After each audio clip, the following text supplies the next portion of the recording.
On the night of March 13th, 1997, something was seen in the skies over Phoenix, Arizona.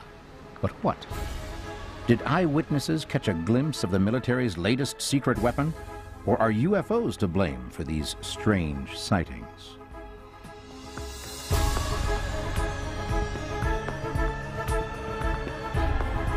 What was it this family saw passing over them?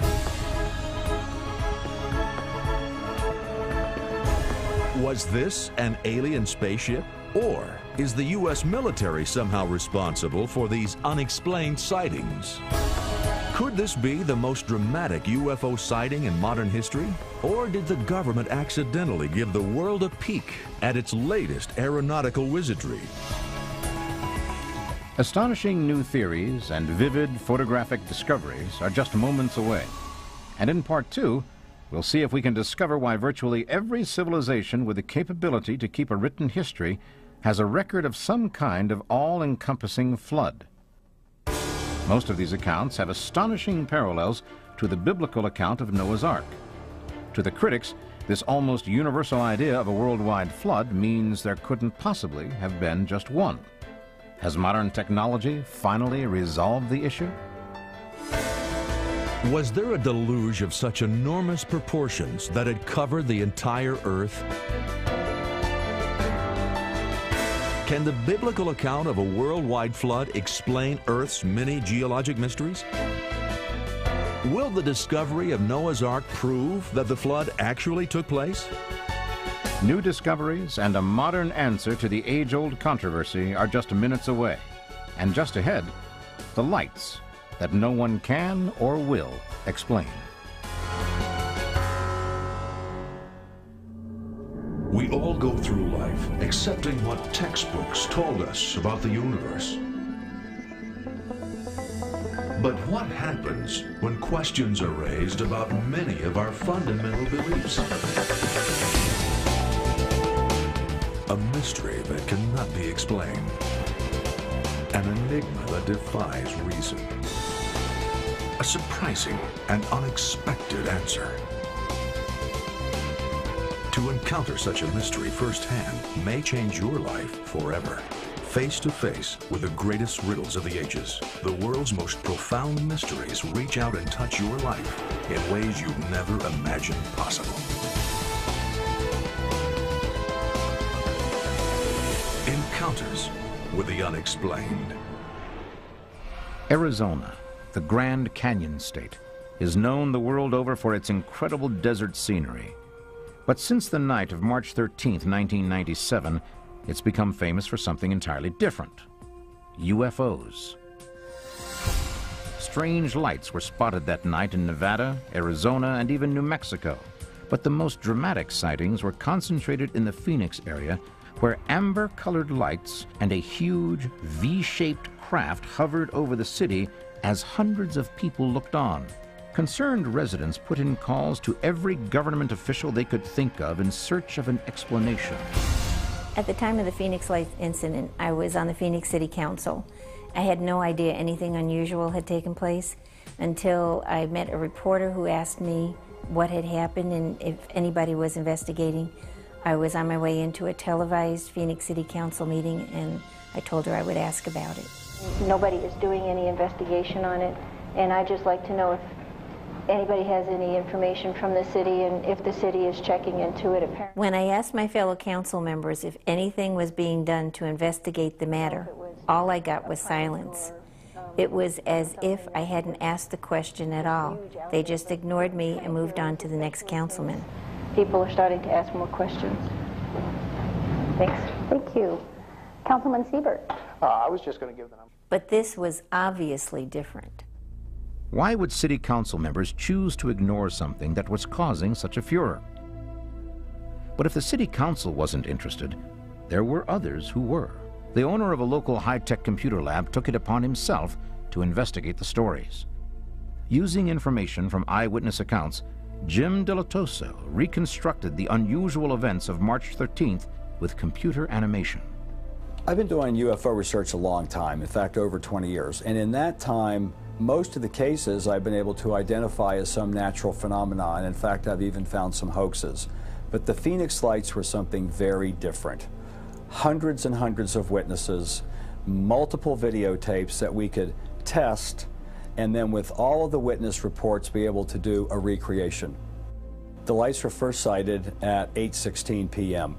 when the first report went into the National UFO Reporting Center from a former police officer who spotted a very unusual formation of orbs near Paulden, Arizona, in the northwestern part of the state.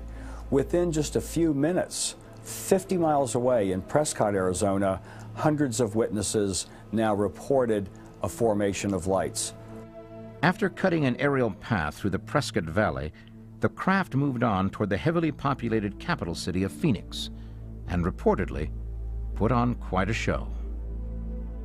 According to witnesses, the enormous triangular-shaped object hovered over one of the city's major intersections for a full 5 minutes. It then moved into the airspace of the major international airport in Phoenix, where it was witnessed by professional air traffic controllers and pilots alike. And that brought up something else that was very odd about this object. At Sky Harbor Airport, a commercial pilot was getting ready to take off when he radioed the tower and asked what this huge thing was over him. The flight controllers could see it, but they couldn't get it on radar. Later, the strange lights made their way out of the Phoenix area and headed southeast toward Tucson. One family reported seeing the lights as they drove from Tucson into Phoenix. The object above them was so large that it took a full 2 minutes for them to drive underneath, and that was at a freeway speed of between 65 and 75 miles per hour. I personally interviewed over 300 witnesses. Now, these witnesses are professional, reliable people, doctors, lawyers, and ordinary citizens. Not the kind of people looking for 15 minutes of fame, but people who wanted to know what this was. So first I find out what it isn't, airplane lights, hail-bop, and then try to determine if it's an advanced military aircraft project or possibly something not from this world. What was it that hundreds of reputable, professional, and thoroughly sober people saw in the dark desert skies over Phoenix? In spite of being scoffed at by city officials, Councilwoman Frances Barwood continued her investigation. But would perseverance lead her to the truth or land her in the middle of a government cover-up?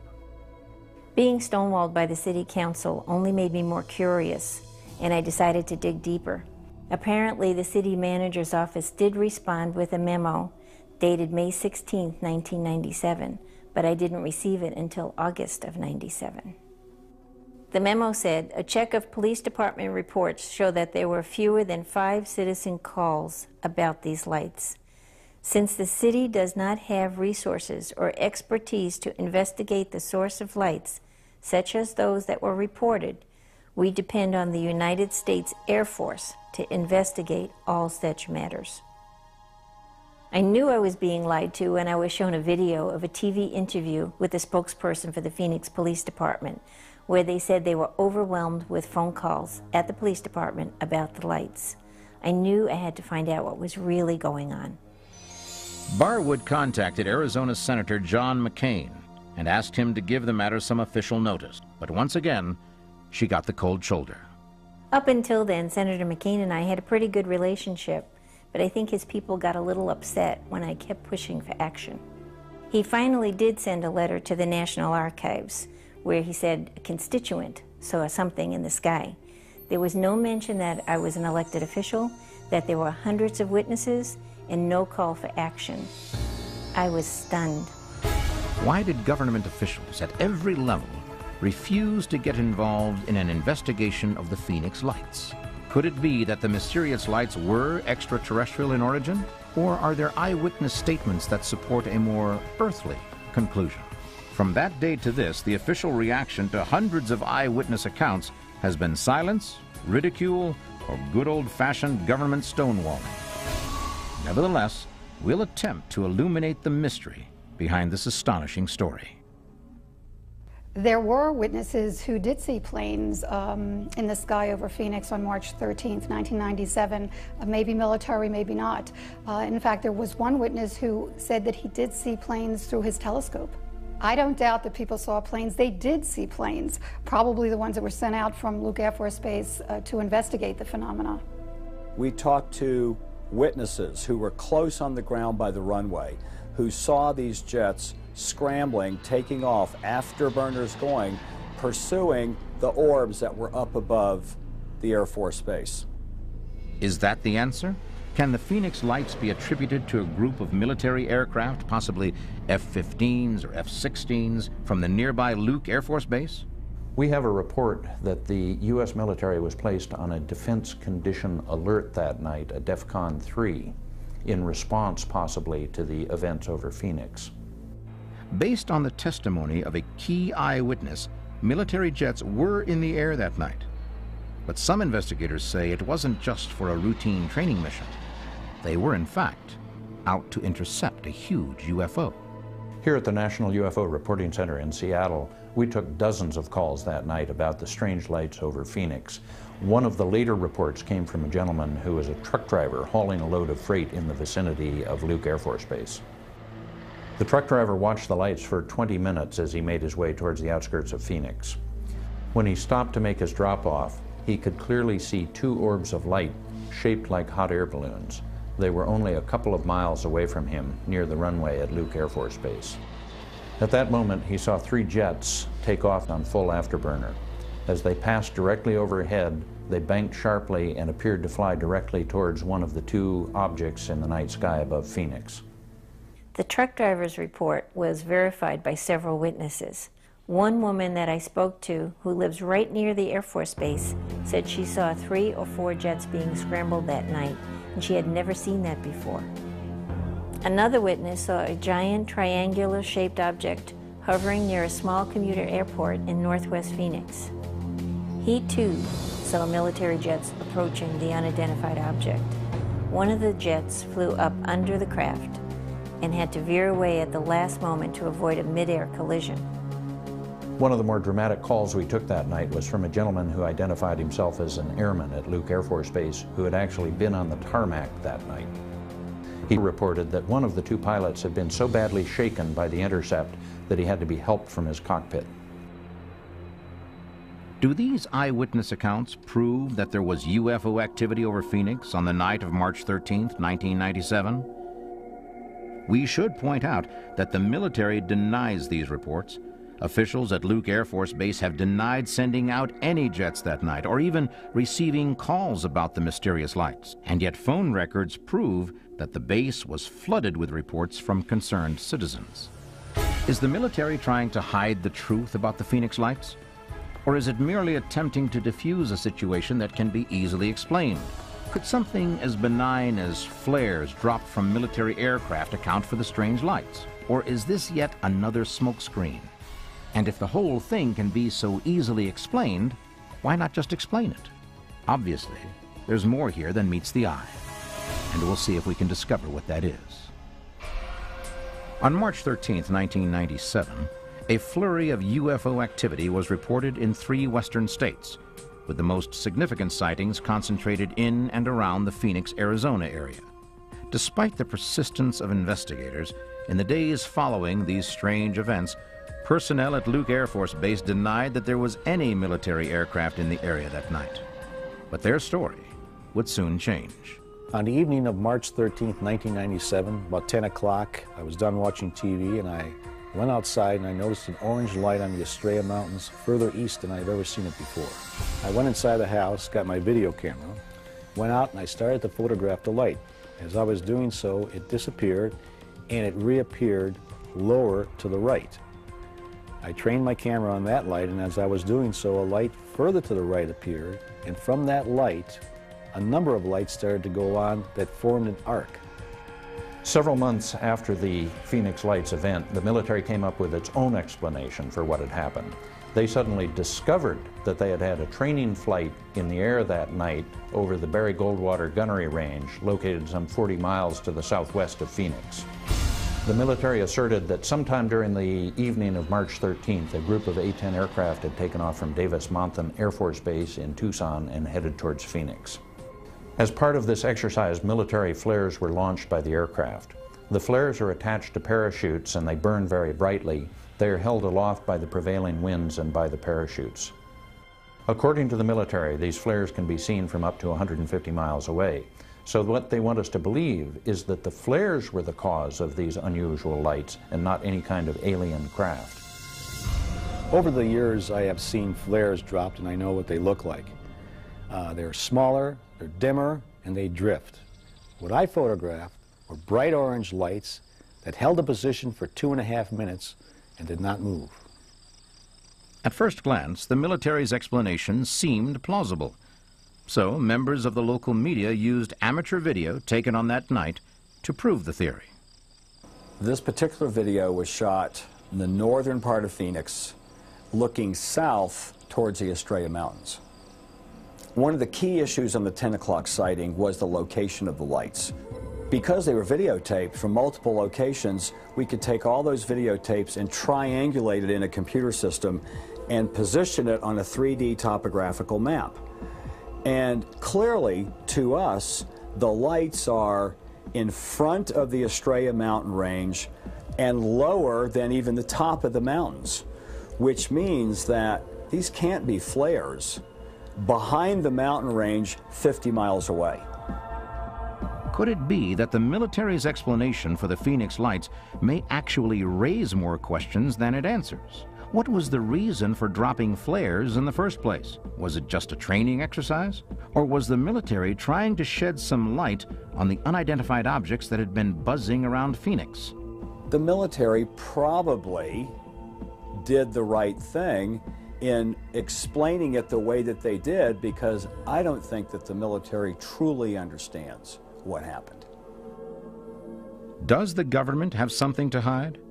Recent revelations about a new technology being developed by the U.S. military may explain their involvement in the Phoenix lights. A number of eyewitnesses to the lights reported that the objects they saw were able to disappear in an instant, especially when they were approached by military jets. But were the jets actually pursuing the UFOs? Or was this some type of test for a new, top-secret government technology? Some of the witnesses that were very close to the object reported that when they looked up at it, they could see in between the lights a structured object, but that they could also see the stars, kind of like looking through water. Well, the idea of daytime stealth, invisibility, has been being researched by Lockheed Martin, and they've come up with something really interesting called an electrochromic polymer. What does that mean? That means that the aircraft has a skin on it that is like little cameras that look out and see the sky and the stars and then project that onto the bottom of the skin, so that when you look up, you would see the stars as if you were looking right through it. Was the U.S. military testing a new top-secret aircraft on the night of March 13, 1997? If so, daylight stealth technology would help explain how the object was able to disappear so easily, but it doesn't explain everything. When my husband Tim and I first saw the lights, we thought it was a squadron of helicopters flying in formation. Then we noticed how rigid the lights really were. They seemed to be floating in the sky, but then we realized they were moving, and they were coming directly at us. We were talking about it. As we watched the lights approach, we said how difficult it would be to fly 5 separate objects in such a perfect pattern. As they got closer, we began to wonder if this was one huge object with 5 large lights, but I thought, that can't be. It was less than a mile away, and there was no sound. How could an object that huge fly without making any noise? When it was about a half mile away, we began to see the outline of what was an enormous craft. As it got closer, we could clearly see its dark shape as it moved across the background of the stars. It reminded me of a carpenter's square set at 60 degrees because the outline of it was so perfectly balanced with sharp edges, and the size of this thing was just mind-boggling. Its wingspan looked about 2 city blocks long, and it was so close that you couldn't see the whole thing at once. I had to turn my head to take it all in. As the object moved overhead towards Phoenix, It was heading in a straight line like a train on a rail. And my husband said to me, he said, whoever has this kind of technology has got to be in cahoots with God. Will we ever know the truth about what happened on that spring night? The unidentified lights may be gone, but they are not forgotten. Amateur video provides us with tantalizing proof that something occupied the Arizona skies that night. But one key piece of evidence is missing, a close-up of the huge V-shaped craft. Does such footage exist? And if so, where is it? Could it be that the mysterious Phoenix lights actually belong to a top-secret government aircraft? We may never know the answers to these questions, but one thing seems certain. The government is involved in some way, and it may have inadvertently provided us with a clue as to what that involvement is. Oh, by the way, remember the Maryland Air National Guard's training exercise on the night of March 13th? It was nicknamed Operation Snowbird. In military jargon, Snowbird is a code word for diversion. Now, let's turn our attention from the modern, unexplained lights that have caused a flood of controversy to the ancient flood that may at last have found an explanation. What you are about to see is highly controversial. The concept of a worldwide flood destroying presumably all human and animal life on the planet, except for those taken aboard Noah's Ark, has generated disagreement and debate for thousands of years. But there have been new findings the modern investigator cannot ignore. Some say Noah's Ark has been found. End of argument. Others claim at best all that has been found is a natural anomaly, at worst an elaborate hoax. There are even people alive today who say they have actually seen the Ark of Noah. Could it be that after thousands of years, the biblical story of the great deluge is about to be confirmed? Most efforts to understand the flood are flawed because investigators choose to accept some parts of the biblical account but ignore others, and because only some scientific evidence is considered. Meteorites are now being analyzed that suggest they did not originate in the void of outer space, but actually here on Earth, launched by the fountains of the great deep as the global flood began. But if scientists are just now discovering new proof of the old traditions, doesn't that make it even more important that we confirm the many sightings of the Ark on Mount Ararat? Scholars have generally found it easy to wave off the ancient accounts with little more than a shrug. But the first modern discovery of evidence that the great boat might actually exist created such excitement that a virtual parade of explorers descended upon Mount Ararat. In the mid-1950s, the mountain finally gave up the first physical clues of the 20th century. It was to be the beginning of a series of modern-day efforts to locate Noah's Ark. The discovery also sparked a renewed interest in the reality of the flood itself. After all, if the Ark was up there, only a flood of gigantic proportions could have carried it there. A French demolition engineer named Fernand Navarre became interested in the Ark while serving in the military. Navarre began the first of a series of expeditions to Mount Ararat in 1952, but without success. He did, however, see something beneath the glacier ice that intrigued him. What we see here is actual footage filmed by Fernand Navarre and his son during their 1955 expedition. 1955 was a warm year with a great glacial mudback. I know if I had a chance to reach the Ark, it would be now. It was Raphael who first spotted something. Navarre carefully lowered himself deep into a crevice at the 13,500-foot level. The wood was easy to see, but was frozen into the ice. Still then, I had no idea how big it was. What Navarre chopped from the ice was a 5-foot, hand-hewn wooden beam. I had dreamed of this. Raphael and I were excited like it was Christmas time. It was determined that the type of wood Navarre found does not grow near Mount Ararat. As a matter of fact, there's not a forest within 300 miles of the mountain. Navarre had the wood tested in 3 different laboratories. He was told its age was around 5,000 years, clearly in line with the biblical account of the flood. The scientific tests proved beyond question that something very old, something very mysterious was definitely on Mount Ararat. But was it Noah's Ark? For over 25 years, I have predicted that scientists would one day discover large volumes of salt water under our largest mountains.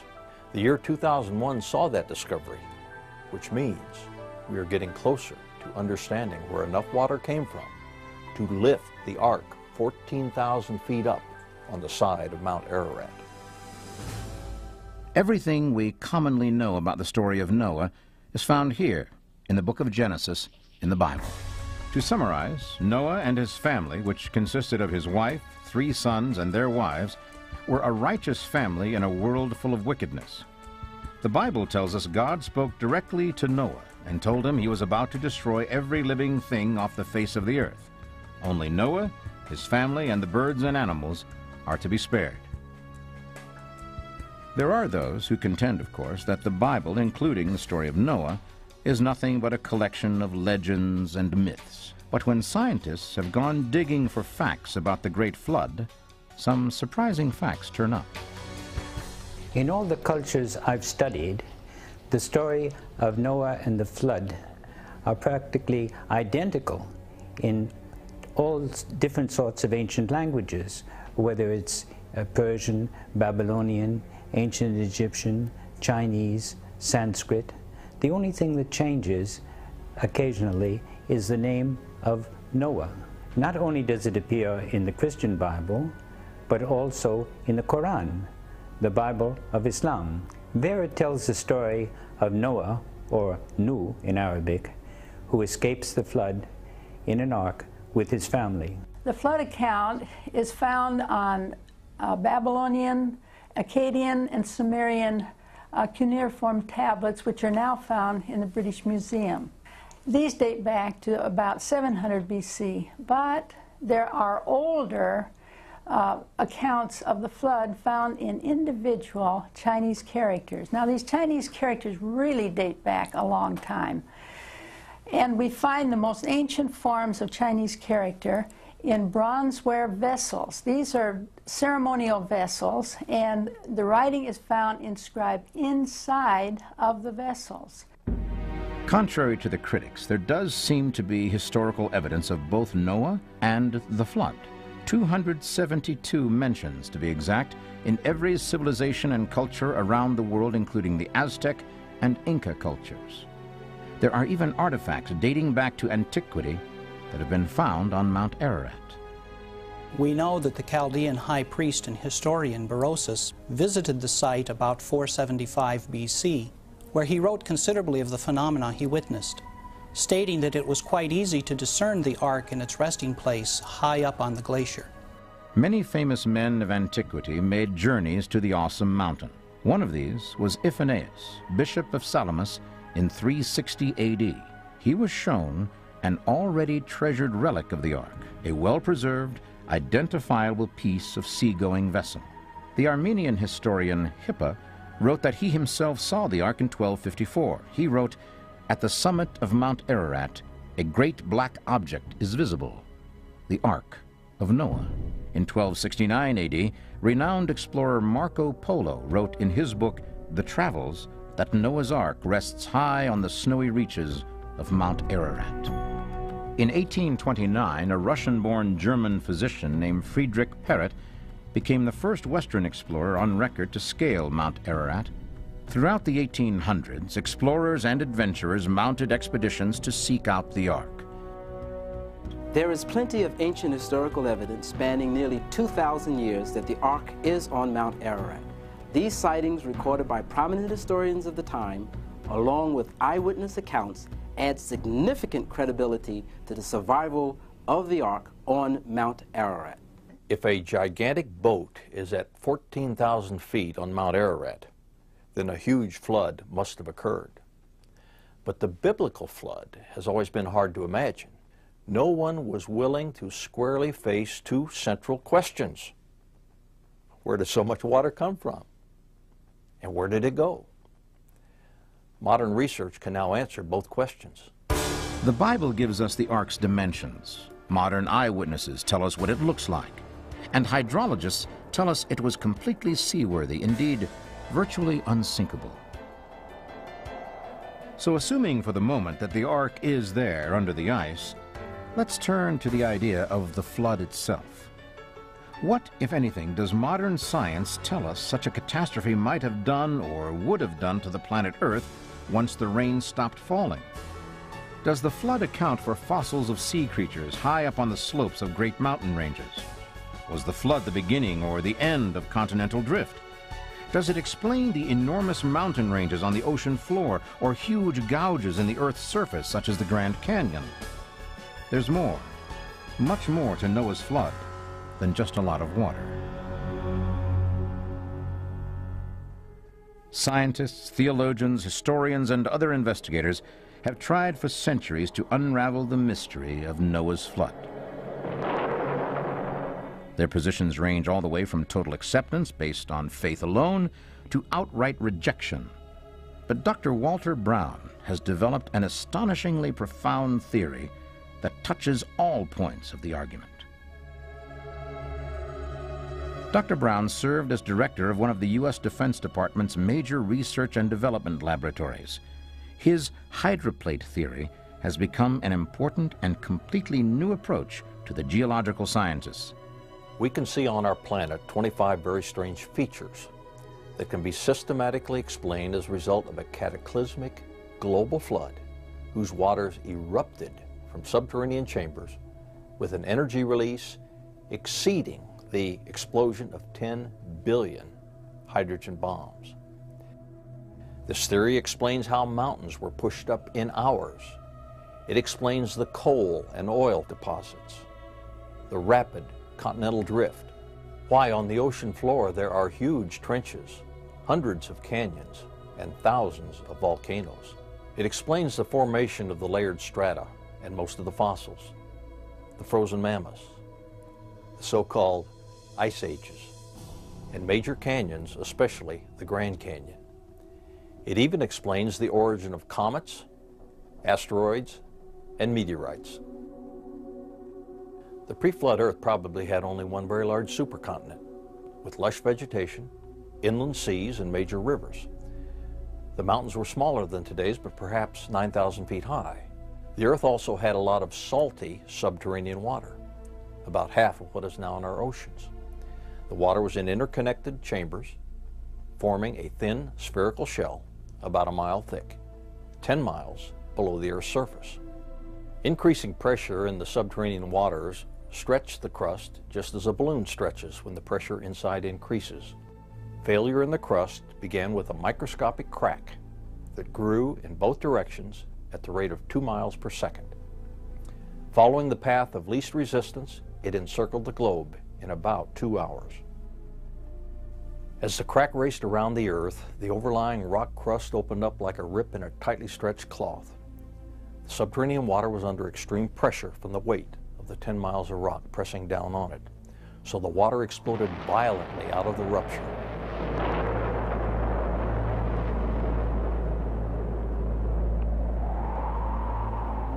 Representations of the flood have always portrayed rain falling from the sky, and certainly that's what the people would have experienced. But that's only part of what the Bible tells us.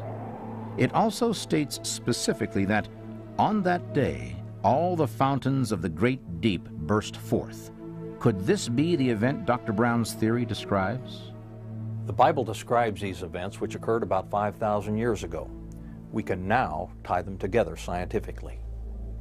Some of the water jetting high above the cold stratosphere froze into supercooled ice crystals and produced some massive ice dumps, burying, suffocating, and instantly freezing many animals, including the frozen mammoths of Siberia and Alaska.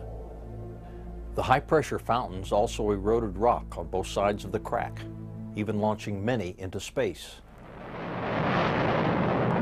The Apollo 13 astronauts made an important discovery as they were traveling to the moon. They threw waste matter overboard.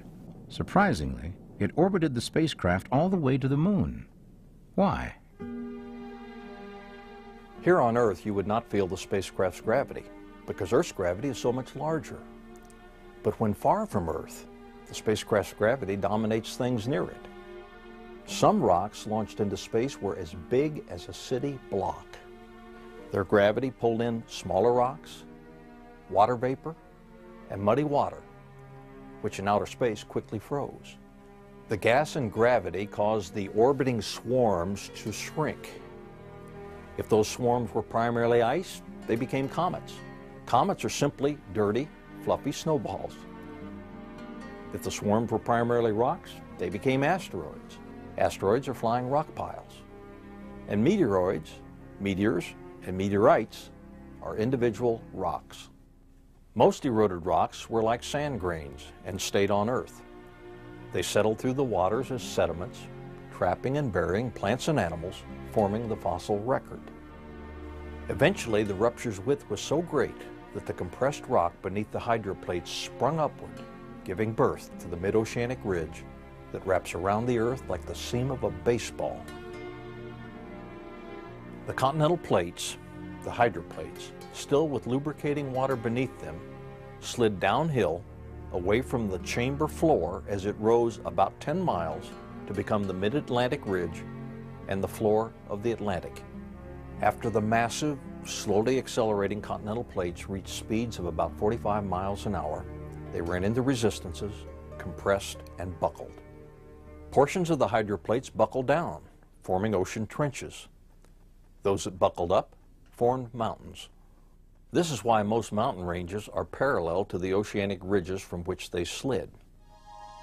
The hydroplates, in sliding away from the rising oceanic ridges, opened up very deep ocean basins into which the floodwaters retreated. On the continents, each bowl-shaped depression, or basin, was naturally left brimful of water, producing many post-flood lakes. This theory of a massive worldwide catastrophe in antiquity supports the biblical story of the deluge in every detail. But is there any scientific evidence to support this amazing theory? On March 22, 1998, a group of boys playing basketball in Monahans, Texas, narrowly missed being struck by a 3-pound meteorite that crashed to the ground only 40 feet away. The police were called, and in less than 48 hours, NASA scientists cracked the meteorite open in a clean room laboratory and discovered inside salt crystals and liquid water. The NASA scientists who investigated this meteorite believe it came from an asteroid. But that's highly unlikely, because asteroids do not have enough gravity to sustain liquid water, and they can't acquire salt. High-pressure liquid water, suddenly expelled into the vacuum of space, will explode with enough energy to place comets and asteroids into large orbits around the Sun. The Sun's energy slowly pushed the rocky bodies, asteroids, away from the Sun and into the asteroid belt, which lies between the orbits of Mars and Jupiter. It worked just like a radiometer. Sunlight heats the black side of each vein more than the white side. Rare gas molecules bounce off the hotter side more forcefully than off the colder side. Likewise, the fountains of the great deep placed oceans of water vapor into orbit around the Sun. These gas molecules bounce vigorously off the hot sides of these spinning rocky bodies, the sides facing the Sun. Each day-night cycle produced huge temperature changes because asteroids do not have a thick atmosphere. My computer simulations of this event and the radiometer effect showed that the orbits of asteroids slowly spiraled out to the asteroid belt. Even asteroids with highly inclined orbits were gradually herded in to the asteroid belt. This rocky material has been and is still returning to Earth as meteorites. The Italian Space Agency announced in May of 2001 that they had found, using great care to avoid contamination, 78 different types of living bacteria inside meteorites. Those dormant bacteria could not have originated in outer space. What would they eat? They are simply returning home. Scientists are also scratching their heads over another recent discovery. Since 1975, I have predicted that large pools of salt water would be found beneath major mountains. That prediction now appears to be coming true.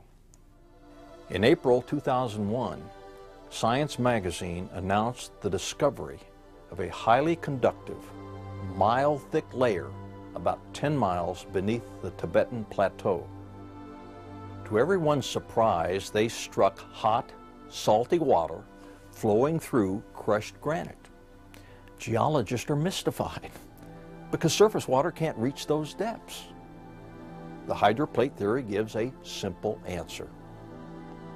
But if all of this can explain where the water came from, how does it answer the second question?